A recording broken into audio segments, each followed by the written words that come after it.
It's the Libra full moon. It's the last syzygy newer full moon in Libra until 2025 spring that is not an eclipse. So this is the final Libra moment before this whole area of our chart and our lives is about to be eclipsed and transformed.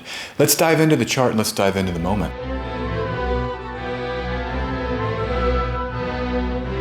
All right, this is S.J. Anderson. Thanks for coming to the channel. I update transiting astrology on this channel. I talk about it, what's happening, the energies as they're unfolding, and this is the Libra full moon video. I know I'm coming a little bit late to the deadline here, so just forgive me, but you can still enjoy this video because these energies are set for a 2-week period until this eclipse that comes on 20 April, and we have a refreshment of the syzygy energetic, you might call it.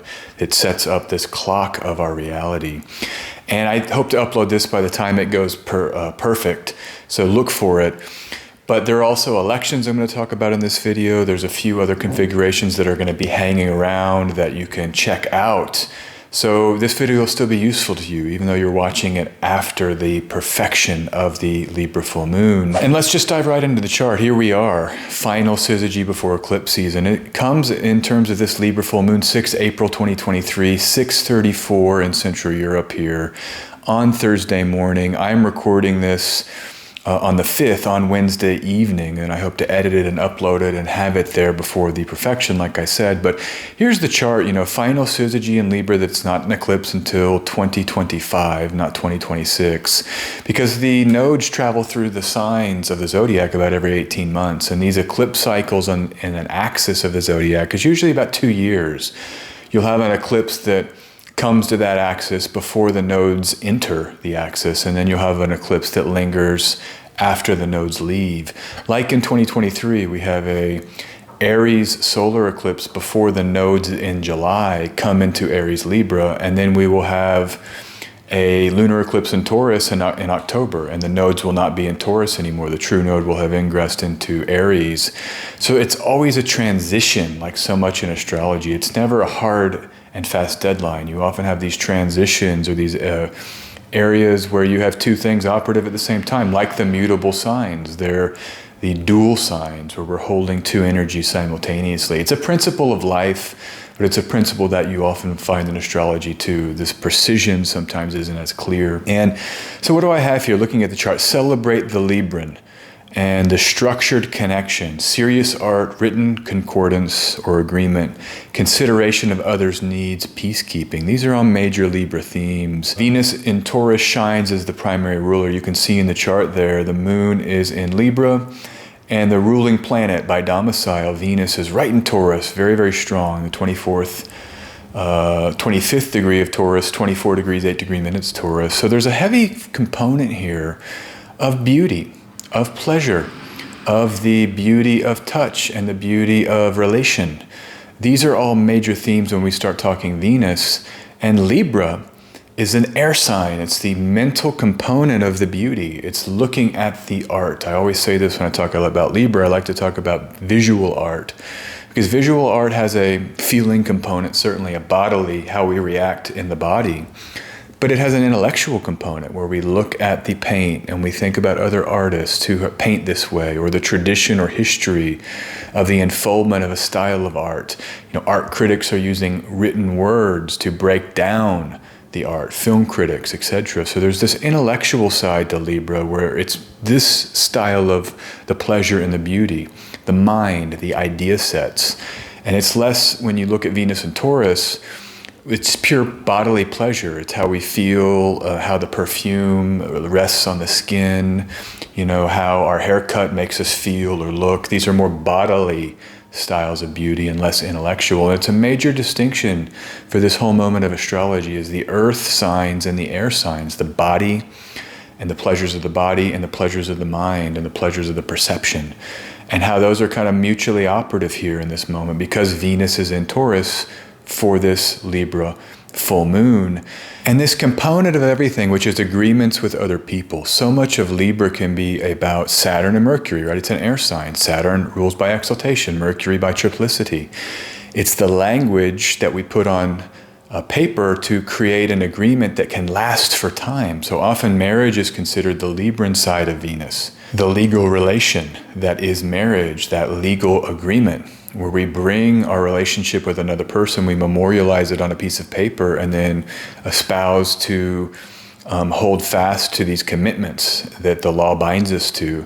It's all, again, the perceptive, the intellectual, the linguistic side of how we can relate with people and relate with beauty. And so for me, how I'm kind of feeling into this moment, I was happy to get to go to Prague recently, just in the last week, as this moon is building here. And I got to meet with Peter, the programmer and owner of astroseek.com, one of the major astrology websites, very powerful website. The calculators on this site are the best in the business. He's got a breadth and depth of astrological calculators, Vedic, all kinds of astrology systems.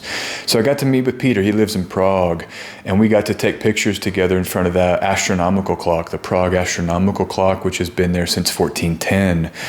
And I had here in a tweet, the tradition of astrology is comprised of the links made between astrologers through the decades, centuries, millennia. This is the Saturnine feature of Libra, where it's the longevity of relation, the longevity of a tradition or an association. And we make links with people. You know, I had to write him and reach out. I had to think of Peter, write him a message, say, hey, would you like to meet up? He agreed. And it was very much colleagues and people in the same field meeting and spending time together in this kind of controlled and deliberate way. Very much the Libran of connecting with others with a purpose, or reaching out to people in writing to make connections. So you might want to be doing some of that, thinking about some of that as this moon is peaking here on Thursday, early Thursday morning in Central Europe, and then into Thursday, the moon remains in Libra. Heavy Libra energy, heavy Libra focus. And so let's just come back to the chart. The moon has three rulers, Saturn, Mercury, and Venus, as I said. Venus and Mercury are both in Taurus, and here it is. And Saturn is in Pisces, which is also ruled by Venus via exaltation. And so if you look at just the rulership tree, when we look at Libra, all of the rulers flow back in a certain sense to Venus in one way or another. And so again, this heavy Venusian nature of the moment. And it's the Earth Venus where Mercury is. It's the Earth Mercury.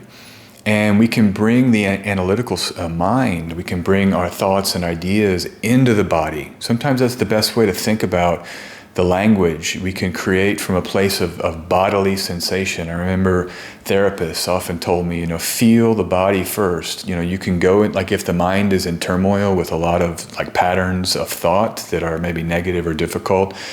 My therapist sometimes would say, different therapists were saying, okay, how does it feel in the body? It's a way to kind of see the bodily root of the thought by putting the attention on the sensations of the body. Because sometimes thoughts have a bodily sensation that are producing the thought. Not always, but there can be a component of that. And that's the relationship between the earth and the air, the body and the thought, that is very much about the moment here of this full moon in Libra. Because the moon, again, in Libra, ruled by Mercury and Venus, both in Taurus, and then Saturn in Pisces, a water sign, which is also about the body and the inner life. So a lot of this moment is saying, think about the deliberate agreements and the concordances and the nature of relation and connection, but maybe we bring it back into a more creative and bodily and intuitive component rather than simply keeping it in this very intellectual and distant nature of often how legal agreements or other written agreements are made. It's often very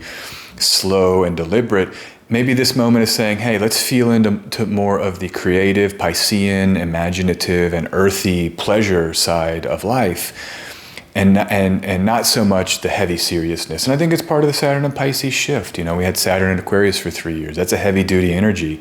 Saturn in Pisces is softer, more innovative, and more imaginative. And I see that this moon is calling us back into Saturn and Pisces and the sextile in this chart between Saturn and Pisces and Venus and Taurus. Again, a heavy Venusian moment, singing, writing, celebration of beauty and pleasures, cooking. That's what I often think of Taurus as food. It really does have that sinological association, but it's right embedded in the symbols. It's the pleasure, which is Venus, from the body, which is the moon.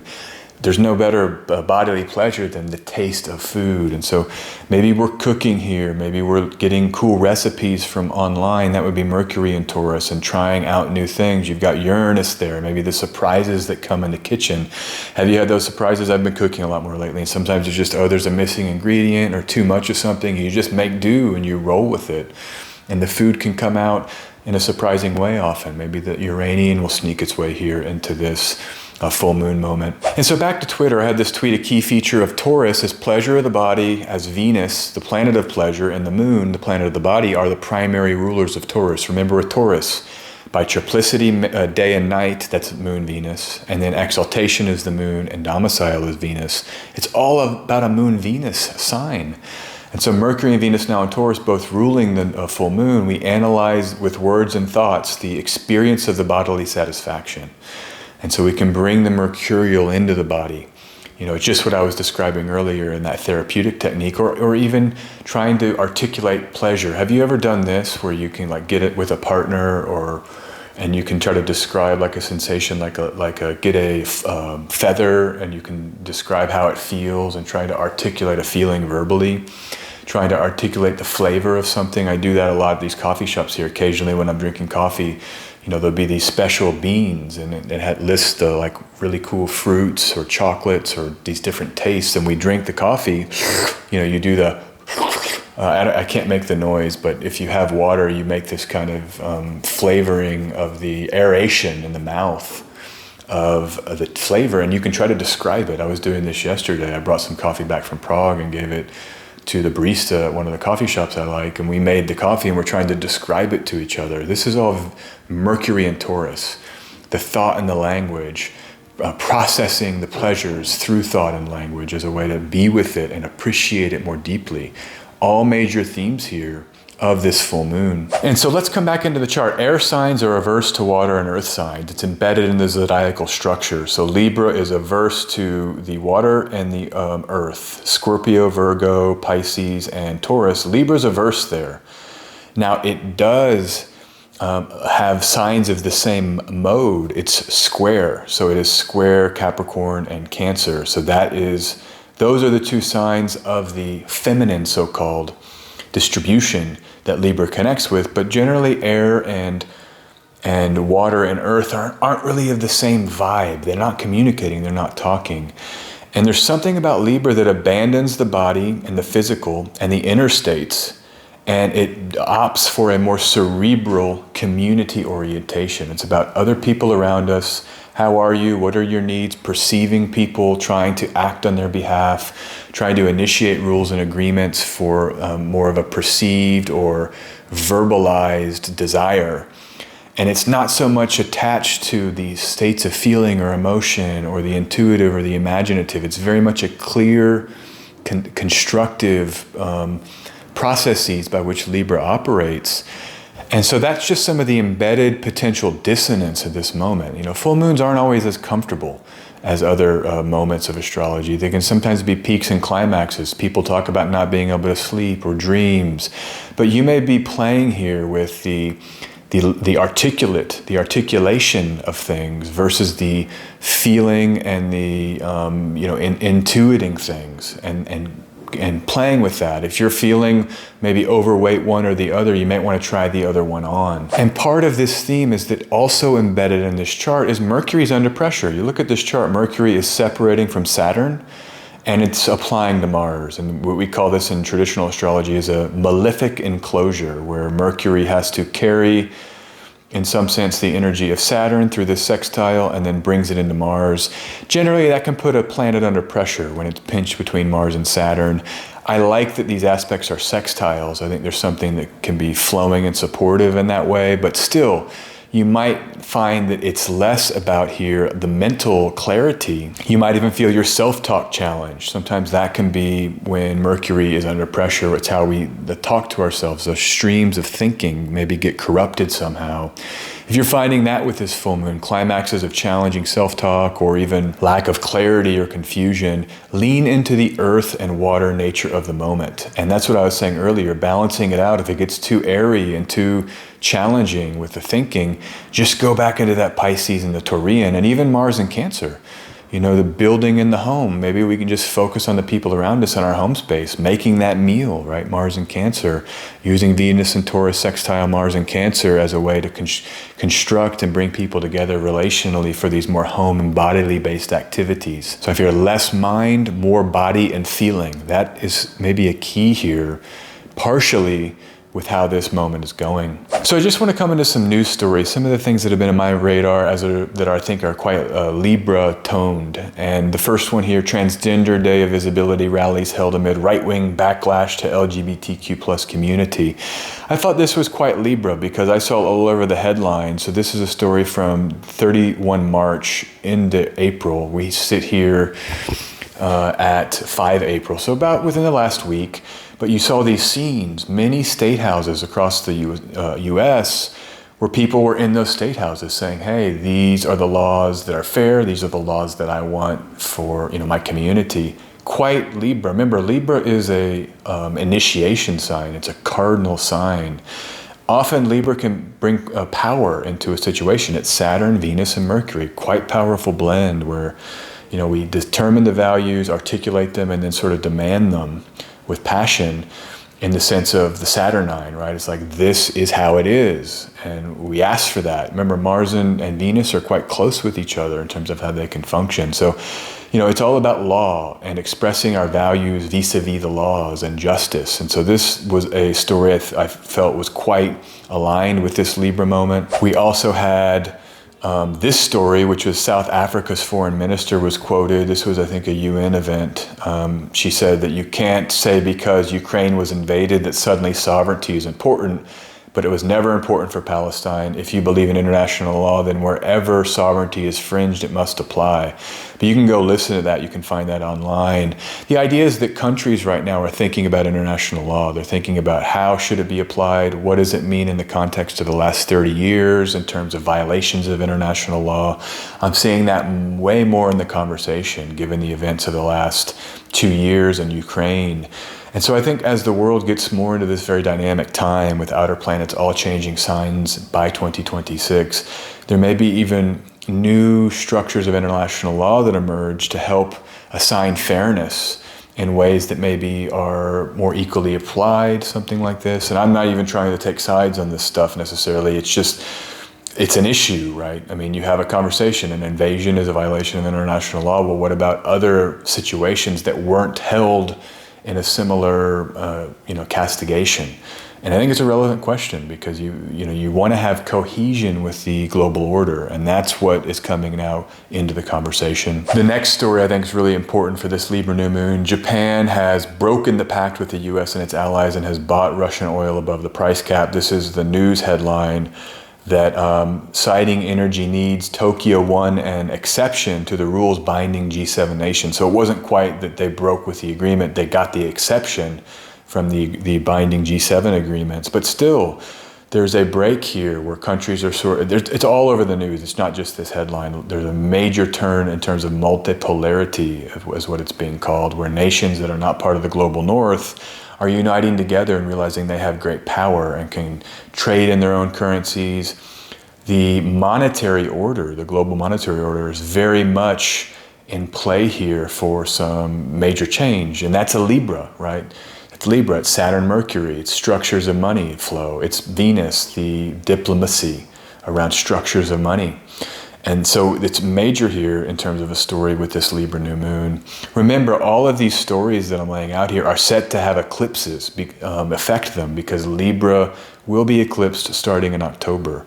And so I like this video kind of setting the table of some of these legal topics because I think they'll continue to be important as the eclipses arrive. Okay, and then this final news story, and obviously an extremely important one. Opposition leader and former president is arrested, a historical first. Donald Trump was arrested in Manhattan for felony charges. Why it's so important is that it's the first time in history that this America, right, the bastion of democracy, has arrested an opposition leader.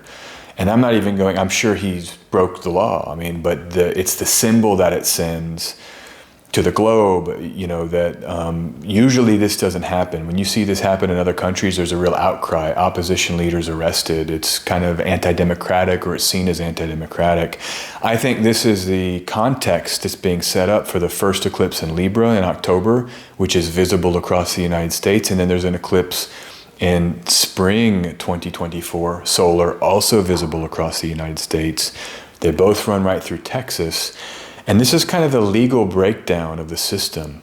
that we would expect. Uranus in Gemini was when the Civil War happened. Uranus in Gemini when the Revolutionary War happened. And so there's a historical context for the astrology that's about to arrive to have breakdowns of the structure of the American governance system. Again, I did a video with Dan Waite's on World Astrology Report all about this. I think it's called the America Transformed, something like this.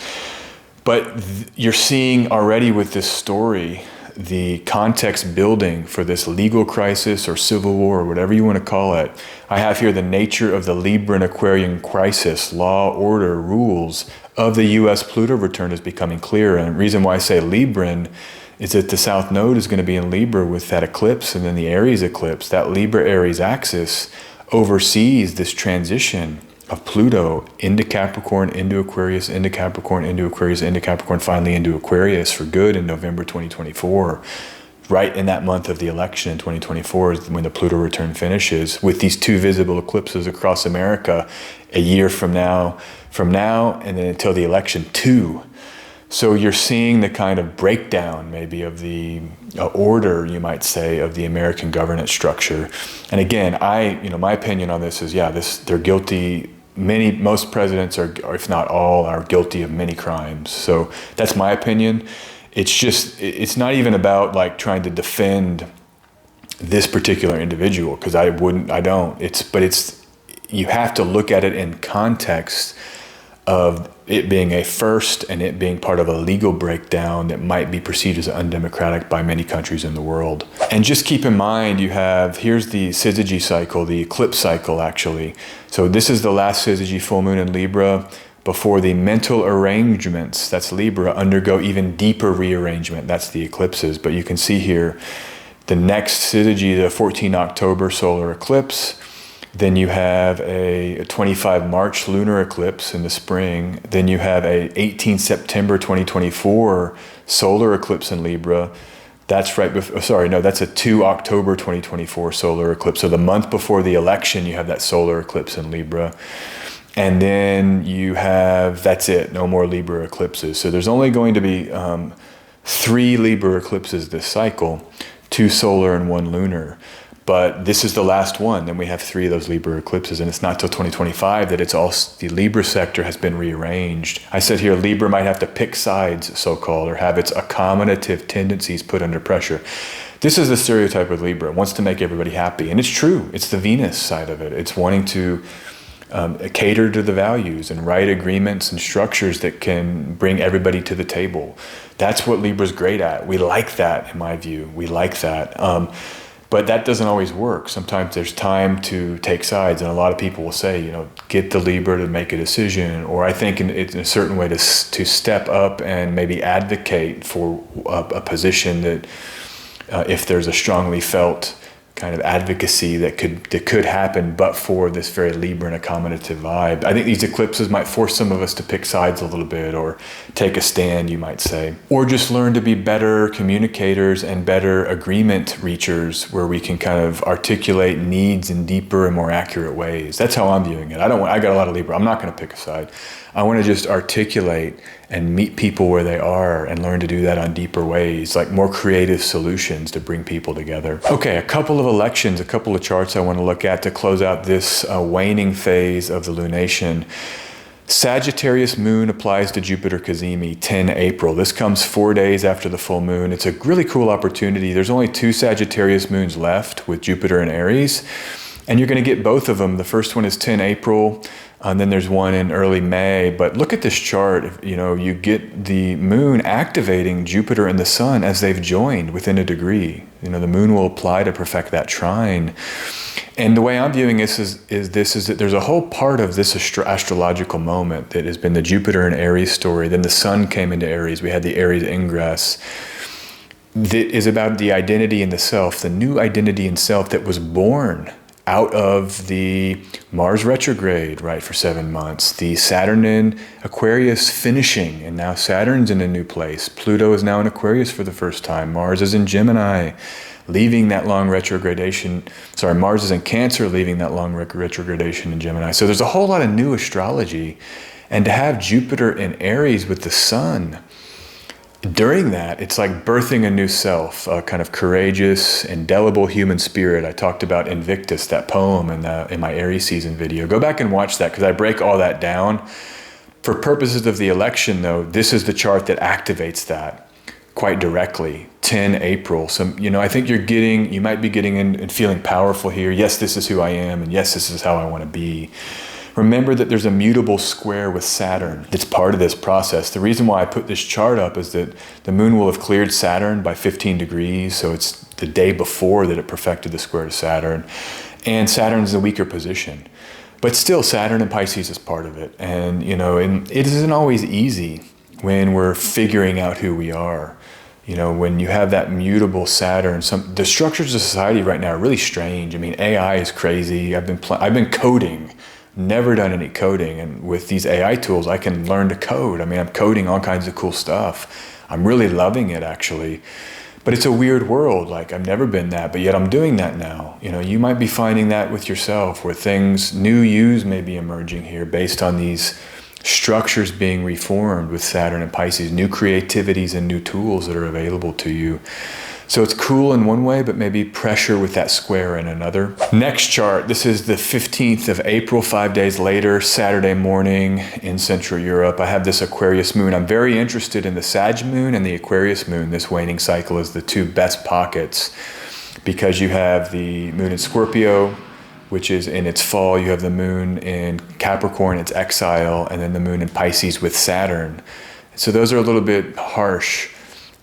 The Sag moon and the Aquarius moon don't have to, they're easier. Particularly this Aquarius moon, it's not squaring Saturn and it is not making aspects to Mars. It's averse to the malefics here. So it's sextile to Jupiter in Aries. This is what was key here. This makes the sextile to Jupiter in Aries, and it makes a trine to now Venus in Gemini, this air Venus in Gemini. I go back to Jupiter in Aries with the sun, selfhood and power of self to clarify action from a place of knowing who we are, knowing then where we want to go, the Sun and Jupiter combination there. But Aquarius is also new structures and innovative structures. Saturn not being there, and Saturn in imaginative Pisces, I think loosens up a little bit an ability to feel into the eccentric Aquarian or the newness of the moment and do that with more ease maybe than when Saturn was there. Saturn was there, it might have been more of a taskmaster energy. This is now more of a little bit more freedom to innovate. And so this moon is one I like, particularly with the aspects here to the benefics. And then the final chart I want to look at is actually the day before. It's still this Aquarius moon. I know I got a little out of order there. The moon in later degrees applying to Jupiter is one I like a little bit better for like an electional chart if you were going to begin to try to find one. But this one I wanted to add because the moon will be close to Pluto, and it's making a trine to Venus in Gemini. You see that? So it's kind of a nice entry to feel into that Venus and Gemini moment. Pleasure from thinking, the beauty of words. I mean, I think about writing a paragraph, edited a few times, and there it is. You've written a paragraph that only you could write, no one else in the world. And the words are organized in a beautiful way according to the beauty of your mind and your language and your articulation powers. That's Venus and Gemini. The curiosity of Gemini and the pleasures and curiosity, pleasure in learning and perceiving and exploring in that Gemini style of seeing things and saying, what is that? Who is that? Like kids constantly ask questions. Some, I did, I know. And I've been around some kids that are very verbal and curious. That's Venus and Gemini. But in this chart, and I wanted to talk about this here before we close, you have Mercury in Taurus. Remember, Mercury is going to station retrograde right after the sun enters Taurus. Is like the 21st of April. So we're preparing here for a Mercury retrograde. And in this phase of preparation, Mercury an evening star, sort of slowing down. I think max elongation, where Mercury's farthest away from the sun, may be around this time. But Mercury and Venus rule each other. So it's a doubling up through an exchange of signs. They don't make an aspect, but you get Venus blending with the air Mercury and then Mercury blending with the earth Venus. And it goes back to that conversation we had at the beginning of this talk, which was the body and the pleasures of the body and the intuition and the home life and the physical, where you then have the thinking component and the sometimes bifurcation of those two realms, right? Thought or body, with this doubling up of the energy, I think we can find a cohesion between mind and body, right? The myth of the mind and body dichotomy. A lot of people, like 20 years ago, it was very popular to talk about there is no mind-body dichotomy and the mind and body are one. And I do think this energy allows for a deep exploration of that. Just what I was saying earlier, figure out where the thought is coming from with the sensation. And you can do the reverse of that. You know, if you have a sensation, what are the thoughts to describe the sensation? Like I was talking about with food. This is a great opportunity to explore earth-air combinations. You get it here with this Aquarius moon aspecting both Mercury and both Venus right here in the 14th of April. A good time to do that. It's a weekend. It's a Friday, Saturday, right there in the middle of April. I think this is a nice chart to begin exploring and engaging with those dissonances or dichotomies. Okay, thanks for being here. That's my Libra full moon breakdown. My name is S.J. Anderson again. You can see my website, sjanderson144.com. Check out the readings that I offer there. Have a great full moon and enjoy this waning cycle as we get into eclipse season. I hope to have big, long videos that are going to break it all down. Look for those, and I will talk to you very soon. Peace.